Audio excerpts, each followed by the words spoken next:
All right, welcome everybody to the second episode of our Lenten study during the months of March and April here in 2022.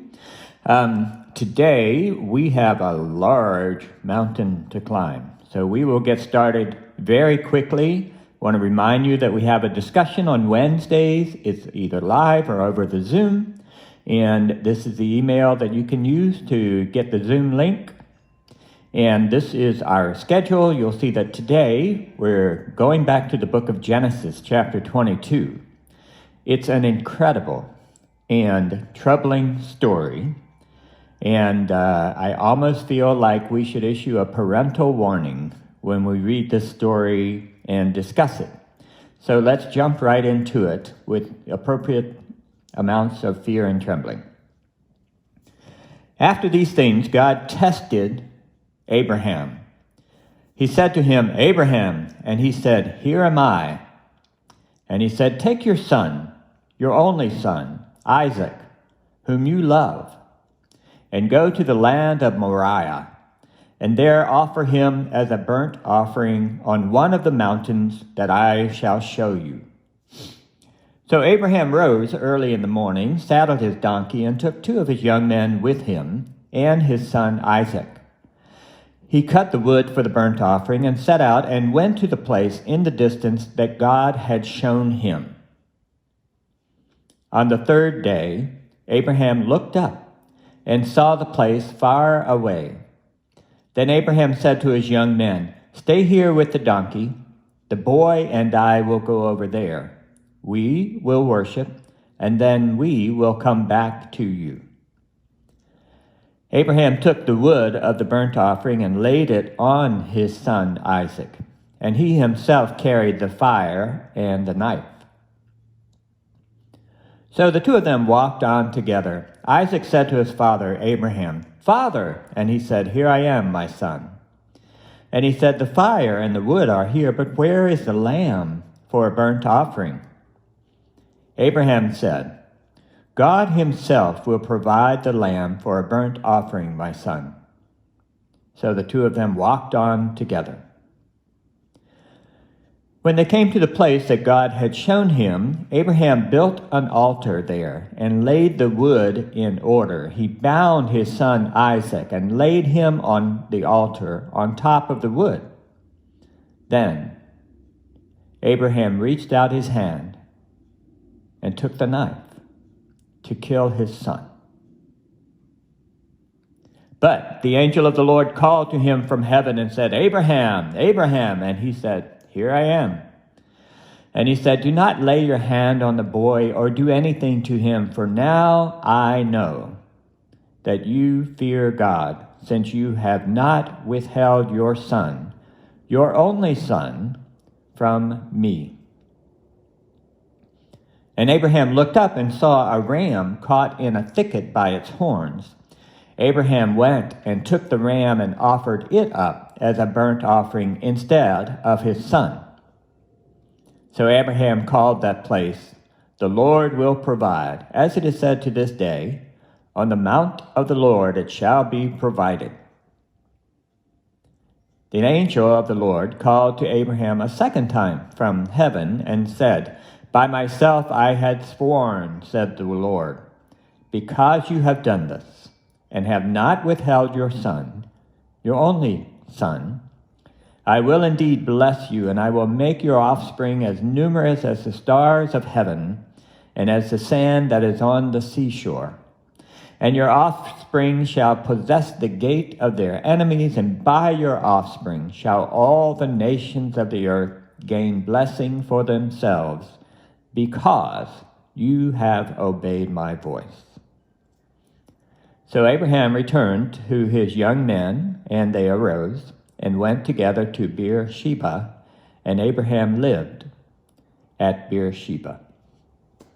Okay, that's the end of the story. It quite clearly has two parts. The first beginning with the call of God to Abraham about sacrificing his son, and then after that's been taken care of in a very, very tidy fashion, the voice of the Lord calls again from the heavens to Abraham.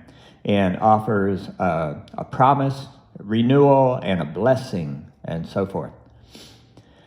So there's a ton here to unpack, both intellectually and emotionally.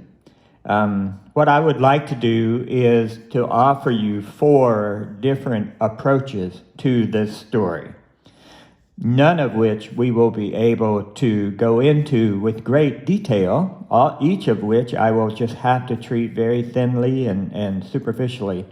And so I am offering simplified presentations of very complex approaches to this story.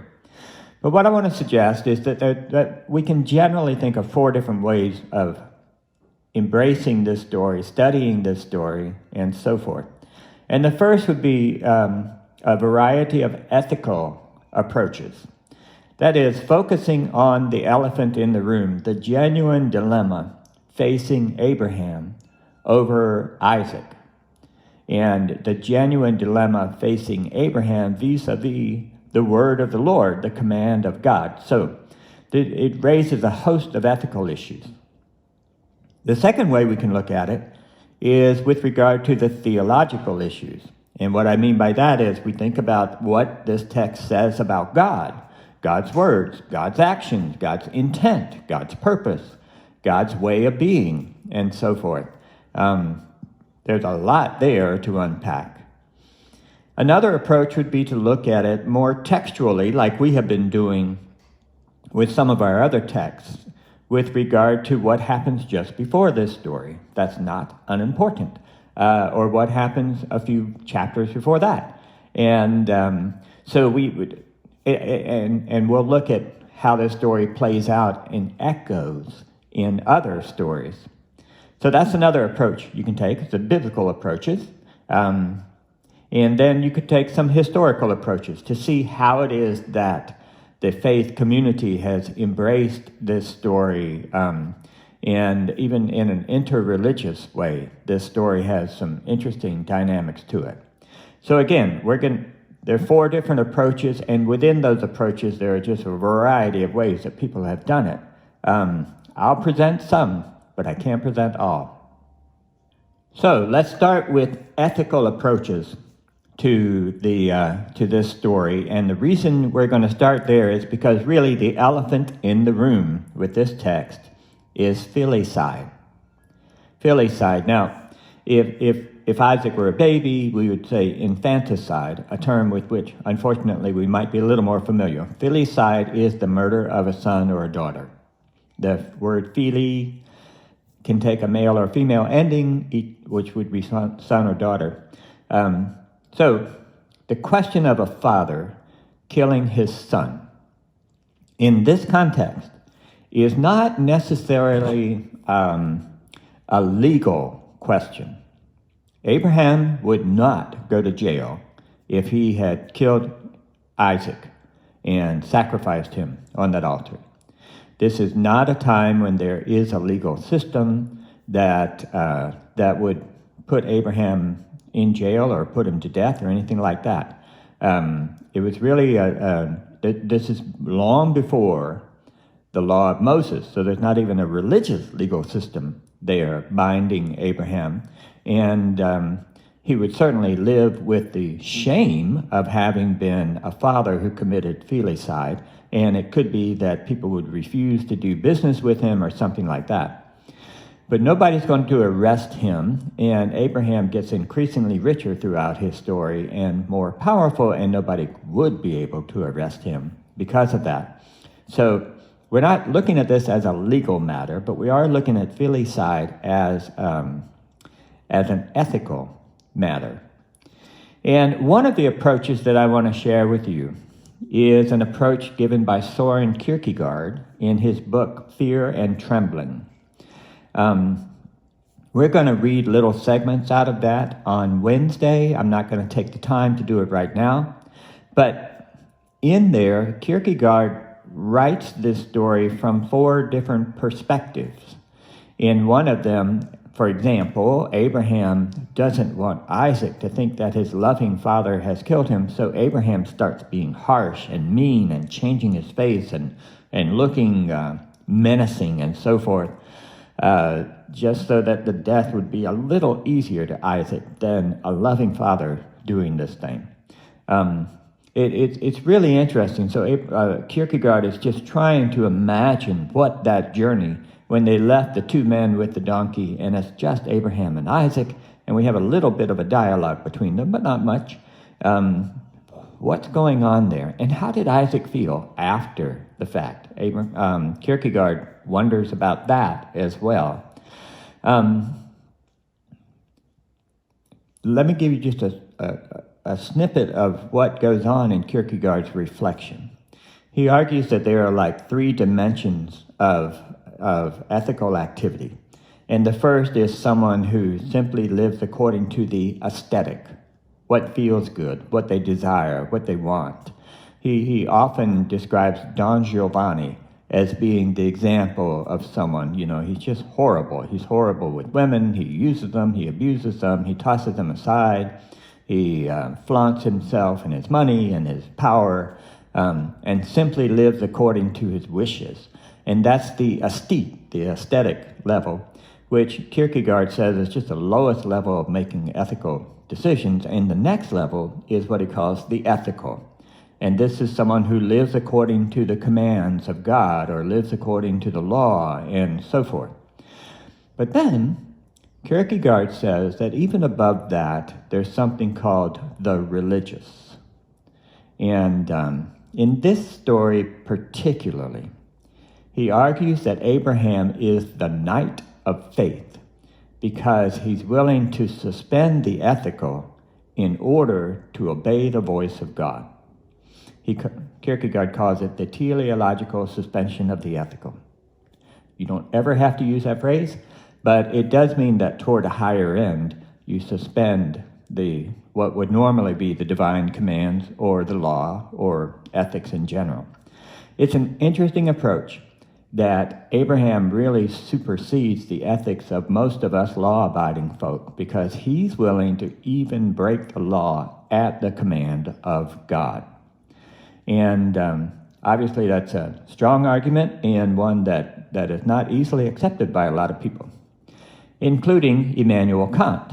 Now, Immanuel Kant is earlier than Kierkegaard. Kierkegaard is aware of Kant's writings. Kant's dead by the time Kierkegaard's writing. But Immanuel Kant had taken a very different approach to ethics, and it's really a duty-bound approach to ethics. It's often called the ontological approach to ethics. Kant's argument about this text makes more sense if you've read his critique of pure reason and his critique of practical reason. We won't go into all of that. But here's what Kant says that Moses should have responded, or that Abraham, should have responded to the voice of God. Abraham should have replied to this putative divine voice, "That I may not kill my son is absolutely certain. But that you who appear to me are God is not certain and cannot become certain, even though the voice were to sound from the very heavens. For that a voice which one seems to hear cannot be divine, one can be certain of, in case what is commanded is contrary to moral law. However majestic or supernatural it may appear to be, one must regard it as a deception."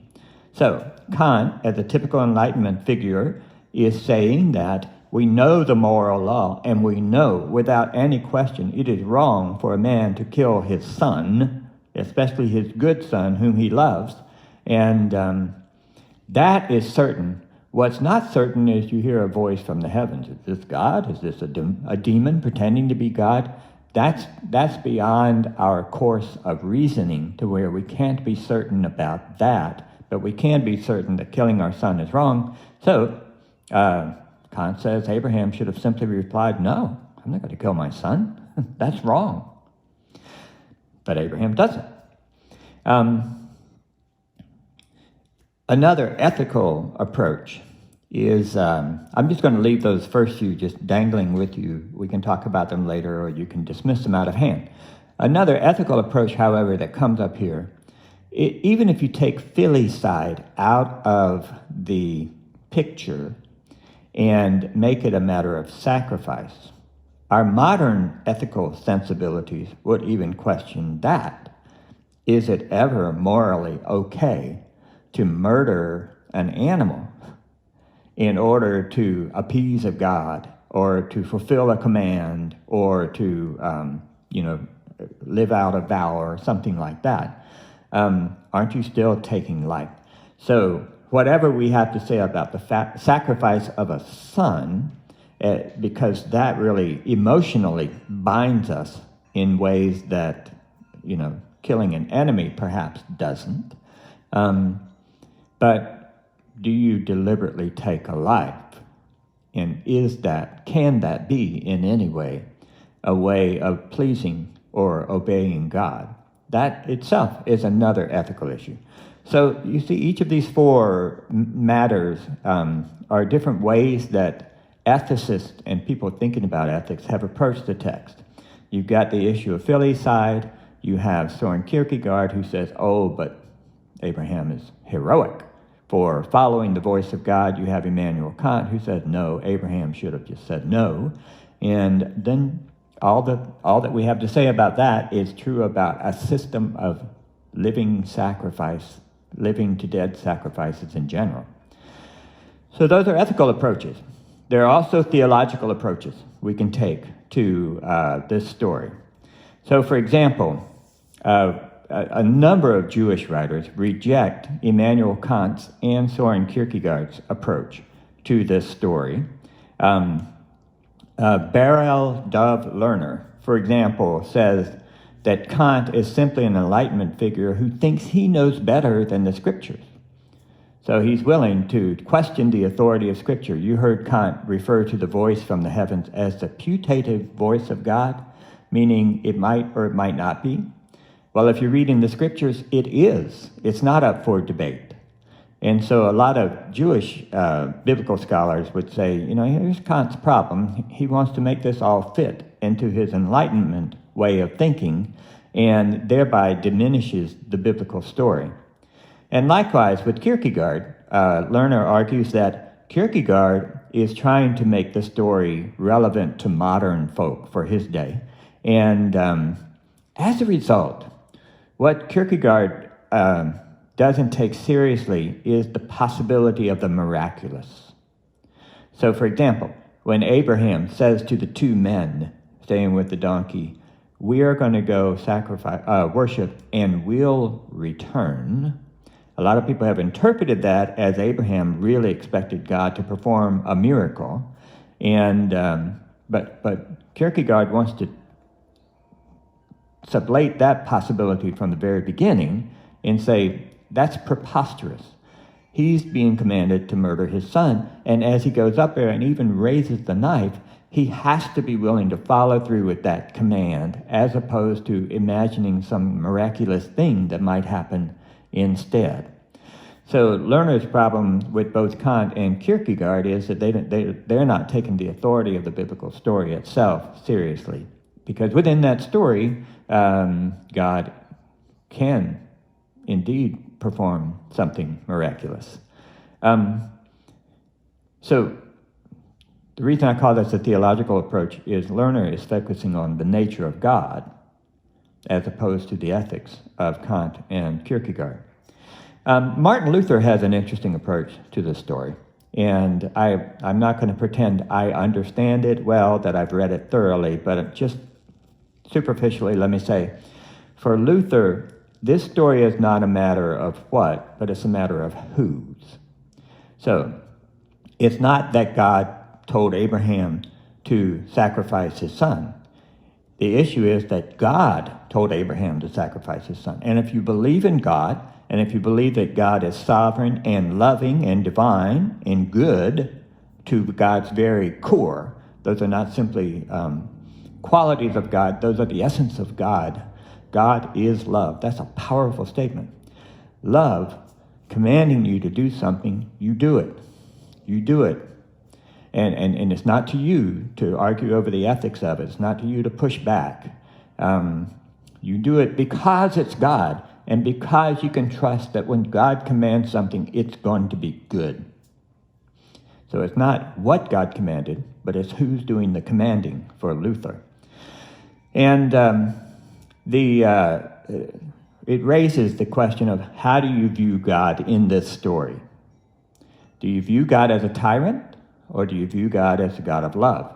Do you view God in this story as consistent with the way we see God in all the other stories, or do we view God as being, just kind of different in this story and a bit of a hideous creature and hard to follow? So the theological questions of the story are large. And then you can take some biblical approaches, okay? For example, if you take Luther's approach that because it's the voice of God, Abraham should simply believe in it and follow it because it's God. It's because of whose voice it is. Well, that sounds great, except that Abraham doesn't always do that. Abraham has a hard time believing he's going to have a child when he's older and his wife is barren and postmenopausal. Abraham, in chapter 18, so we're looking at chapter 22. A few chapters earlier, chapter 18, God sends two angels, and they disclose to Abraham that they're on their way to Sodom to destroy Sodom. And Abraham's nephew Lot lives in Sodom. So that's the word of God, and you would expect that if we follow Luther's prescription, Abraham would, or even Kierkegaard's prescription, Abraham would hear that and say, the knight of faith would say, well, that's what God wants, that's what needs to happen. But chapter 18 in Genesis, Abraham argues with God. That's what the word Israel means. It comes later in the stories, but it means one who wrestles with God. Abraham argues with God, and even has this quote,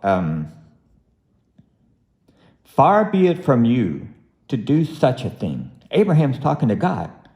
Far be it from you to do such a thing, to slay the righteous with the wicked, so that the righteous fare as the wicked. Far be that from you. Shall not the judge of all the earth do what is just? So here we're raising the question, right? Is something good because God commands it, or will God only command that which is good?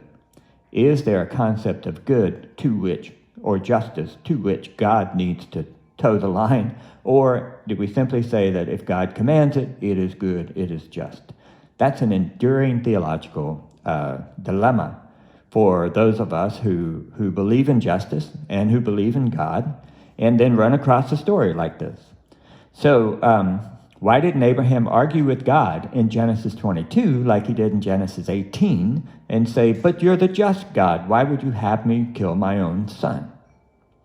So one of the biblical approaches is to look at the character of the relationship between Abraham and God and to ask, why is it different here? Another thing we can look at is really Isaac's role in the Old Testament and in the New Testament. And here's where I want to just get you to focus a minute, that what we're talking about is the binding of Isaac. Remember that phrase, the binding of Isaac. How does the binding of Isaac play out in the rest of the scriptures? Jonathan Gorski says, the binding of Isaac does not feature in the Old Testament literature beyond this initial Genesis narrative. And although there's no dearth of inexplicable suffering, particularly for the psalmist and the poets in Job, biblical authors never use the binding of Isaac as a source for understanding suffering or tragedy in the world. Isn't that interesting? So you've got this story that, depending on how you translate it or interpret it, like Kierkegaard or Kant or some of the Jewish biblical scholars and so forth, depending on how you translate it, this could be a real wealth of those of us who are facing a dilemma that seems inexplicable, seems terrible, seems like we have to sacrifice our integrity in order to follow the will of God. But think about Isaac. Just trust. God will work things out. There's none of that in the Old Testament. This story does not echo in the Old Testament that way. And in the New Testament, when Isaac is mentioned, it's usually as part of that trio of names defining God as the God of Abraham, Isaac, and Jacob. The Apostle Paul will refer to Isaac quite often as the child of promise, because Isaac was given to Abraham and Sarah in a very unlikely fashion in their old age. Occasionally, there's a comparison between the covenant with Isaac and Ishmael. But generally, Isaac's just referred to as the father of Jacob, who is the father of the 12, who become the leaders of the 12 tribes. But the binding of Isaac is not really something that's picked up in the New Testament, except in the book of Hebrews. Hebrews chapter 11 is all about faith, and it recounts the Old Testament stories and positions them within a display of faith. And in verses 17 and 18, it says, "By faith, Abraham, when put to the test, offered up Isaac. He who had received the promises was ready to offer up his only son, of whom he had been told, 'It is through Isaac that descendants shall be named after you.'" So in some ways, the Hebrew text sounds a little more like Kierkegaard in extolling Abraham as a knight of faith for being willing to do exactly what God said, even though it seemed contrary to all of the promises he had received from God. And very quickly, I want to tell you, there's a scholar who has taken the language of the story of the binding of Isaac and has related it to some of the other stories we're going to be looking at in our mountain series. Namely, he starts with the baptism story, which we're not looking at, but the transfiguration story and the crucifixion of Jesus. So we'll look at more of that on Wednesday. There are these books in between the Old Testament and the New Testament that we call the Apocrypha. Many of them were written, within 2 or 3 centuries before the Common Era. One is the book of Maccabees. And in the 4th book of Maccabees, there's a story about these 7 brothers, all who are put to death as martyrs because they're refusing to follow the Greek Empire's demands of eating pork and violating their Jewish identity. And, they're martyr stories. So just before someone dies, they offer this great, recitation of faith, and the people who are executing them obviously are very polite because they let them go on and on and on for a little bit. Then they put them to death. But one of the brothers encourages his other brother. And this is the one example I know of in biblical or extra-biblical writings that refer to the binding of Abraham. A brother says, "Remember whence you came, and at the hand of whom Father Isaac gave himself to be sacrificed for piety's sake." So in the book of Maccabees, Isaac is translated from being this fairly passive figure in the story, asking a question along the way, but we don't know what Isaac is thinking, we don't know what his intention is, to suddenly saying, but he was willing to sacrifice himself for piety's sake. That's one of the few references to the binding of Isaac. And then, biblically, we also have to ask the question about Ishmael. This is a huge, huge topic. First of all, in Islamic literature, it's Ishmael who is taken to be sacrificed, and when God stays the hand of Abraham, his life is spared. And finally, you got to ask this. Throughout the story, you've heard the phrase referring to Isaac as Abraham's son, your only son, whom you love. That language changes a little bit when the Hebrew Bible is translated into the Septuagint, the Greek Old Testament. But your only son. Ishmael might have something to say about that, right? He's like, hello, I'm over here, and I am his son as well. So there's some tension in the story, and it's a reflection of the storytellers, I would say, of what to do with even the existence of Ishmael in this story. So that's the biblical approach. Historical approach, I'm going to say this very quickly because I am out of time. There are questions about filicide and child sacrifice that the Israelites were having to deal with in their day. So we can look at what they're addressing, when they're addressing it. We'll have to do that on Wednesday. I want you to know this word, the Akedah. I think that's how it's pronounced, and we're not sure how it's spelled. It's transliterated. That is the Septuagint's word for binding. Because, we can't talk about the sacrifice of Isaac because he was never sacrificed, but he was bound. So that's the word for binding, and I'm giving you that because if you run across some literature, they'll just call it the Akedah, the binding, without much explanation, some of them, and I want you to know what they're talking about. And also on Wednesday, we're going to look at some Jewish approaches to this story. Not a lot, but just a couple, just to see that this is a text with which people have been struggling and stretching for many, many years. That's all we have time for. I really look forward to bringing this back to you for a discussion on Wednesday. Please join us then. Thanks. Bye.